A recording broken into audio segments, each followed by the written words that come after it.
नमस्कार दोस्तों, इस वीडियो में जिस स्टॉक के बारे में हम बात करने वाले हैं उसका नाम है लॉयड्स इंजीनियरिंग वर्क्स लिमिटेड, जिसको हम लॉयड स्टील के नाम से भी जानते थे। ओके, तो ये स्टॉक जो है अभी 47.20 रुपीस पे ट्रेड कर रहा है। मार्केट में आज इसने 0.11% का 0.11% का डाउन मूव दिया है। मार्केट कैप इसकी 5,327 करोड़ की है एंड फेस वैल्यू जो है 1 है। बुक वैल्यू 2.29% है, सॉरी 2.29 रुपीज है एंड प्रमोटर होल्डिंग जो है 57.4% है। ओके, तो इसकी फंडामेंटल की मैंने वीडियो पहले बनाई है, तो इसके टेक्निकल के बारे में हम आज बात करेंगे। थोड़ा सा इसके चार्ट के बारे में बात कर लेते हैं अभी। तो ये 50 एंड 200 EMA से ऊपर ट्रेड कर रहा है प्राइस एंड पीई इसकी मीडियन से थोड़ी सी ऊपर है। इसके सेल्स एंड मार्जिन की बात करें तो यहाँ पे थोड़ा सा हिला हुआ है इसका ग्रॉस प्रॉफिट मार्जिन, बट वैसे काफी ज्यादा सॉलिड स्टॉक है। मैंने इससे ज्यादा सॉलिड स्टॉक नहीं देखा जो कि कंसोलिडेट कर रहा है इतने टाइम से। रिजल्ट की बात करें तो रिजल्ट इसका बहुत अच्छा आया है एंड 750 करोड़ की इसकी ऑर्डर बुक है। इसकी प्रमोटर होल्डिंग बिल्कुल इंटैक्ट है। इसके यहाँ पे FIIs DII सारे इसमें हैं। अब बात करते हैं हम चार्ट की। ओके, तो अगर आप मेरे को फॉलो करते हैं तो आपको पता होगा कि मैंने बताया था आपको जो हमें रेंज में मिले कोई भी स्टॉक उससे फटाक से ले लो। एंड इस स्टॉक के बारे में कुछ आपको ऐसी बातें बताऊंगी जो कि आपको काफी ज्यादा मेरे को लगता है कि फायदेमंद रहेंगी। तो मेरी एनालिसिस है, बेसिकली बाई सेल की रिकमेंडेशन नहीं है, बस मेरी एनालिसिस है। सो अगर आप देखना चाहते हैं तो जरूर मुझे लगता है कि आपको फायदा दे सकती है। ओके, तो सबसे पहली बात तो ये रेंज में है स्टॉक। दूसरा, इसकी RSI ऐसे पॉइंट पे है जहां से ये इसके पास प्लेग्राउंड बहुत सारा है। इस स्टॉक को अगर कोई फॉलो करता है तो उनके लिए एक बहुत अच्छी न्यूज है कि 6 महीने की कंसोलिडेशन के बाद, आज 6 महीने के बाद ये SM लॉन्ग टर्म स्टेज 1 पे आया है एंड 6 महीने बाद इसका सर्किट जो है, प्राइस बैंड जो है इसका 5% से 10% का हुआ है। एंड आपको भी पता है कि जब ये लॉयड के स्टॉक भागते हैं तो वो क्या करते हैं।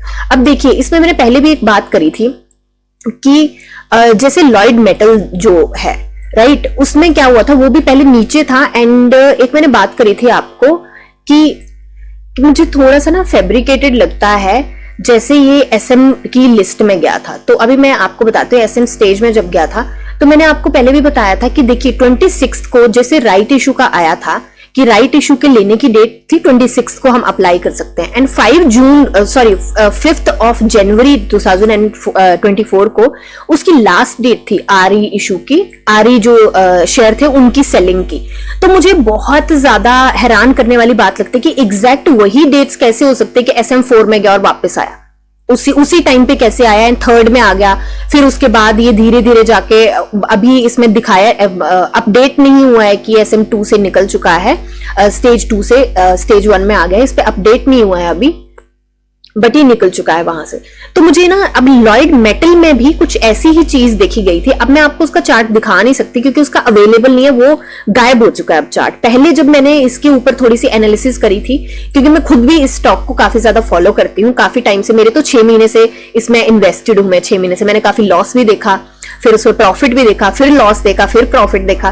तो मैं काफी टाइम से इसमें इन्वेस्टेड हूं एंड काफी टाइम से फॉलो करती हूँ। तो मैंने लॉयड मेटल का चार्ट देखा था एंड उसमें यही हुआ था कि जैसे जैसे ये डेट्स आई थी वैसे वैसे उसको SM में डाल दिया गया था और फिर निकाला गया था और फिर वैसे वैसे करके ही ये जब निकला था तो वो, मतलब मैं आपको क्या बताऊं, वो 4 टाइम्स 5 टाइम्स उसने पैसे करके दिए थे। ठीक है, तो ये मेरी एनालिसिस है जो मैंने एनालाइज किया है। अगर चार्ट वो होता तो मैं आपको उसको विद प्रूफ दिखा सकती थी, पर अभी वो चार्ट है नहीं उसका। तो आप खुद भी देख सकते हैं कि लॉयड मेटल का कुछ टाइम से पहले चार्ट गायब कर दिया गया है, वो चार्ट है ही नहीं। एनीवे, तो चलते हैं इसके टारगेट एंड इसके स्टॉप लॉस एंड क्या हो सकता है इसमें, उसकी डिस्कशन करते हैं। तो अभी के लिए देखिए ये है एक रेंज के अंदर एंड इसका सर्किट जो है 10% का हो गया। तो मुझे लगता है मंडे को ये अप मूव देने वाला है, बहुत तगड़े वाला। मार्केट में वॉल्यूम अभी नहीं आया है, वॉल्यूम उस तरीके का बिल्कुल भी नहीं आया है कि हाँ कुछ ऐसा हो, बट ये न्यूज है क्योंकि देखिए ये फंडामेंटली स्ट्रांग है स्टॉक, रिजल्ट बहुत अच्छा आया है। ये जो काम करता है वो, पहले आपको पता होगा कि इसका नाम लॉयड्स स्टील इंडस्ट्री था। तो वो चेंज करके लॉयड्स इंजीनियरिंग वर्क्स इसलिए रखा गया था ताकि डिफेंस के ऑर्डर ले सके, क्योंकि कुछ रूल एंड रेगुलेशन होते हैं जिनको लॉयड स्टील इंडस्ट्रीज उस नाम से फुलफिल नहीं कर पा रहा था वो क्राइटेरियाज को। तो उसके और वो जब नाम उसका लॉयड्स स्टील इंडस्ट्री था तो वो स्टील में ही काम कर सकता था। कुछ ऐसे न्यूक्लियर के जहां जो पार्ट्स होते हैं, क्योंकि आपको पता है स्टील में है, तो न्यूक्लियर उसमें प्रोजेक्ट्स में जो कुछ इंस्ट्रूमेंट्स या आप कुछ प्रोडक्ट्स होते हैं जो यूज होते हैं वो नहीं बना सकता था ये, उसको वो सर्टिफिकेट वो कॉन्ट्रैक्ट्स नहीं मिले थे, इसलिए नाम वो चेंज किया गया था ताकि वो उन क्राइटेरियाज को फुलफिल कर सके एंड वो ऑर्डर्स को ग्रैब करके उन पे काम कर सके। तो अब देखिए हर एक चीज से ये सॉलिड है स्टॉक, एंड अभी आरएसआई के पास बहुत ज्यादा प्लेग्राउंड है। 6 महीने बाद ये स्टेज से निकला है, इसका 10% का सर्किट हुआ है, अभी ये स्टेज के बिल्कुल पॉइंट पे खड़ा है। बड़ी बार इसने कोशिश करी बाहर निकलने की, पर अभी जो रेंज बनी है इसके बिल्कुल पॉइंट पे खड़ा है, एंड मुझे लगता है ऑनेस्टली ये अप मूव दे सकता है।